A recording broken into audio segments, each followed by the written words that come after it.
சென்னை திருவொற்றியூர் மண்டலத்தில் வாக்காளர் பட்டியல் சிறப்பு திருத்தம் தொடர்பாக அனைத்து கட்சி கூட்டத்தில் பாஜக மற்றும் சிபிஎம் நிர்வாகிகளிடையே கடும் வாக்குவாதம் ஏற்பட்டதால் சிறிது நேரம் பரபரப்பு ஏற்பட்டது. மேலும் விவரங்களோடு இணைகிறார் செய்தியாளர் பிரபு. வணக்கம் பிரபு, விவரங்கள்.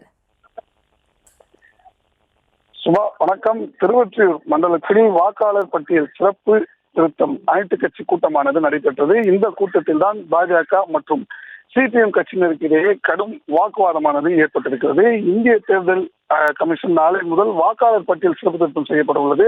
இதற்காக ஒவ்வொரு இடங்களிலும் அங்கீகரிக்கப்பட்ட அரசியல் கட்சியினர் ஆலோசனை கூட்டங்கள் நடத்தப்படுகின்றன. இதனை முன்னிட்டுதான் திருவொற்றியூர் மண்டலத்தில் ஆலோசனை கூட்டமானது தேர்தல் அதிகாரி மற்றும் துணை தாசில்தார் தலைமையில் நடத்தப்பட்டது. இந்த கூட்டத்தில் திமுக, அதிமுக, பாஜக, காங்கிரஸ், நாம் தமிழர் கட்சியினர் கலந்து கொண்டனர். இந்த கூட்டத்தில் கலந்து கொண்ட போது சிபிஎம் கட்சி சார்பில் பேசிய ஜெயராமன், சுருக்குமுறை வாக்காளர் பட்டியலுக்கும் சிறப்பு சீர்திருத்த வாக்காளர் பட்டியலுக்கும் என்ன வித்தியாசம் இருக்கிறது, அதே அதிகாரிகள் தான் இங்கேயும் செயல்பட போகிறார்கள்.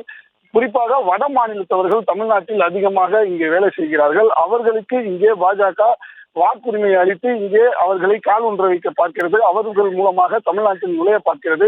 அதனால் தாங்கள் இதை எதிர்க்கிறோம் என்ற வாதத்தை முன்வைத்த நிலையில் பாஜக சார்பில் இருந்தவர்கள் சிபிஎம் சார்பாக பேசிய ஜெயராமன் கையில் இருந்த மைக்கை திரும்ப முயற்சித்த போது அந்த பரபரப்பானது ஏற்பட்டது. தொடர்ந்து அவர்களுக்குள் கடும் மோதல் சூழல் ஏற்பட்ட நிலையில் திமுக சார்பில் கலந்து கொண்ட மண்டல குழு தலைவர் தனியரசு அவர்களை விலக்கிவிட்டு அந்த சம்பவத்தை தொடர்ந்து நிறுத்தினார். இதனால் அங்கு கடும் பரபரப்பானது ஏற்பட்டது. சுபா,